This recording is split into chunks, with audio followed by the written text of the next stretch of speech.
New inflation data just came in and it is shocking. Everybody has been saying that inflation is under wraps and that we need to cut interest rates, but the numbers say not so fast, my friend, as we are diving into the highest inflation rate that we have seen in months. So, all the while, the Fed is looking to cut interest rates. So, we're going to dive into all of that and more today. But first, let's start off with the core PCE inflation rate that we saw get released yesterday. The personal consumption expenditures, which for those who don't know in the chat and watching at home, is generally what the Fed uses to track inflation. Of course, everybody always looks at CPI, but the Fed keeps a very close eye on PCE just because this gives a good insight on the consumer. Now, what we saw from the consumer here is that it rose and ran at 2.9%, seasonally adjusted. Now it's met the estimates, but it's higher than June. So everybody's expecting that inflation is rising up, and it's the highest that we've seen since February of this year. And February and July are 5 months apart. We've been keeping interest rates at a high rate this entire time. So even though we have the interest rates high, it's not bringing that inflation rate down. Now, consumer spending did increase 0.5% on the month in line with that forecast, but personal income accelerated 4.4% as well. So it's moving a little bit faster up than people anticipated. And the tariffs are working their way through the U.S. economy. See, everybody's blaming the tariffs on it, but increasing that, and then the all items index showed an annual rate of 2.6% with that monthly gain of 0.2%. So the Fed uses the PCE as the primary forecasting tool, as I said earlier, and it watches the numbers for sure. But this July PCE, it's Fed's preferred inflation measure, right? Seeing that rise up a little bit, but the rate cuts are coming. And there was an interesting reply here from this tweet from Reef Insights, and I want to go through it because there's an ongoing debate on whether the U.S. economy can weather some headwinds we're currently facing. However, in the past two recessions, we simply cannot afford a recession with the fiscal or political and mathematically, because the debt to revenue ratio has given a rise sharply over the last couple decades. And in the great financial crisis, it's risen above 500%. So obviously, you guys know we got $36 trillion worth of debt measured on an annual rate stands at 5.4 trillion. So many believe that the tariff revenue can aid that, but the 10% won't change in much. It'll only bring in 310 billion. So Brazil indicated its intention to initiate discussion within the BRICS group, but the tariffs and the domestic importers. So in order to improve this ratio, government revenue will need to increase, and that will in large part require raising tax rates. However, the Trump tax cuts that were set to expire have now been extended following the bill of the big, beautiful bill, the passage of this. So Trump admin is not enacting legislation that will meaningfully address the rise to the debt to revenue ratio. Although not a novel observation, the path is unsustainable. So I've been saying to this channel, there is basically a rise in all of this here, right?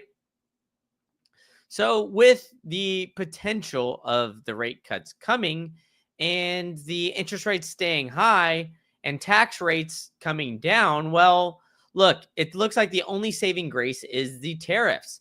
And there's been a resistance of that. And to be quite honest, tariffs will bring in more revenue, but that is not going to help drastically on this debt to GDP ratio that we're seeing, right? I mean, the amount that we just lined out here is, there's 5 trillion given every single year.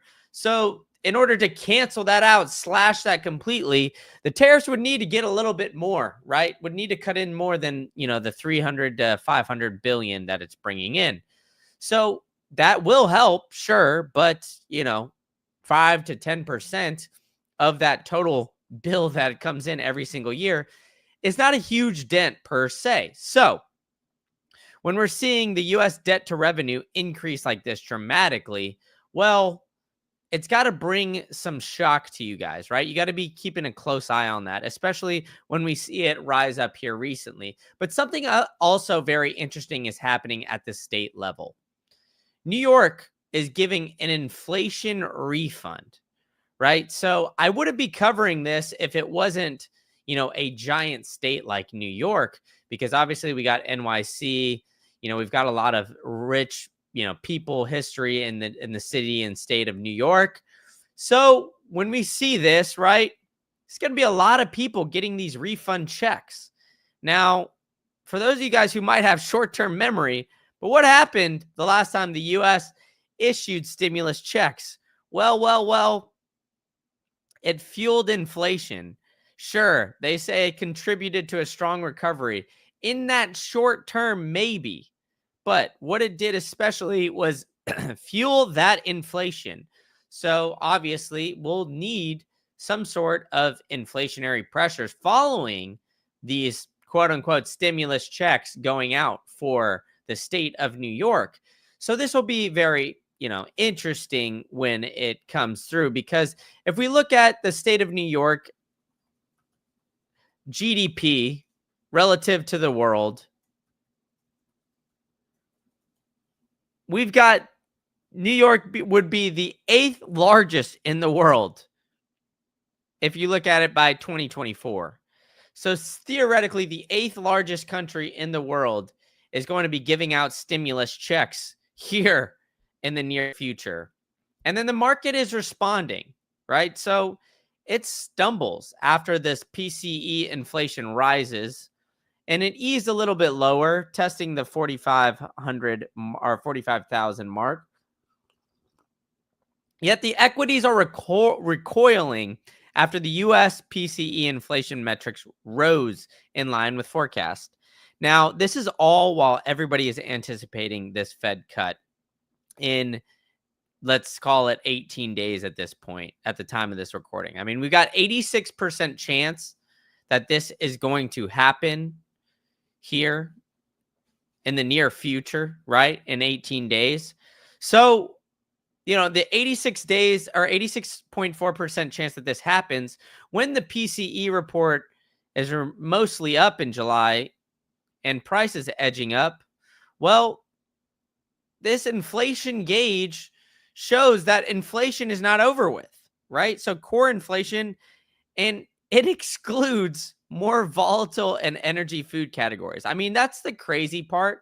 If you really sit back and think about it, right, is that all of these inflation numbers that come out, right, they use different numbers every single time. And when they use these different numbers, well,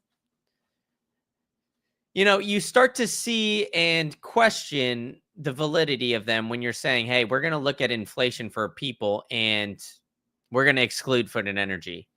Look, I don't know about you guys. I couldn't be doing what I do today without any energy, right? I couldn't be doing that. I couldn't live without eating, right? I mean, these are two almost essential things, right? Energy, nearly essential, right?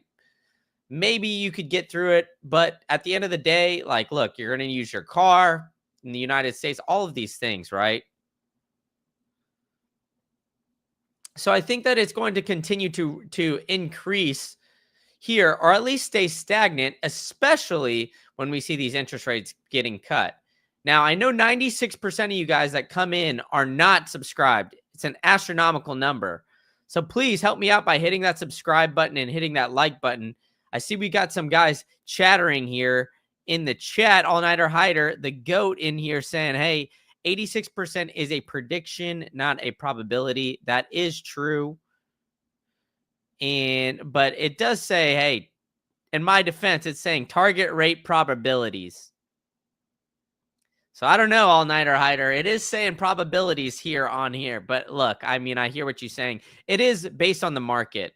So we've got McLovin in here. But you're also saying lower taxes bring in more receipts as more people are willing to comply with the monetary tyranny we call taxes. I agree. And I think in the end, you guys are right. We might actually be okay. We've got 4 of you guys in the chat here now. So I love it. Love sitting that. Unfortunately, I'm bullish on inflation as well, McLovin. But yes, please keep hitting that like and that sub button because we're tracking the dollar at the worst, literally the worst start we've ever seen here in like 50 years. Since we've got off the gold standard, the start to the US dollar has only been worse one time, and that was in 1973, shortly after we got off that gold standard. So it's incredible that we're seeing the continued push, and we're not seeing an upward trend at all, right? I mean, it's basically flat. Yet the S&P 500 hit an all-time high the other day. Granted, and it was his first time over 6,500. Granted, it fell down shortly thereafter, but I mean, you can't avoid that the market is essentially signaling that everything is okay, right? But all of the other metrics that we're looking at, right? We've got inflation running hot, housing not doing well, but the S&P 500 is cranking on all cylinders. So it's very interesting when you break all of this down and you really are just keeping a very close eye on, what we're seeing here. Because as we develop in this cycle, there's, as McLovin is saying, the cleanest dirty shirt is getting dirtier, right?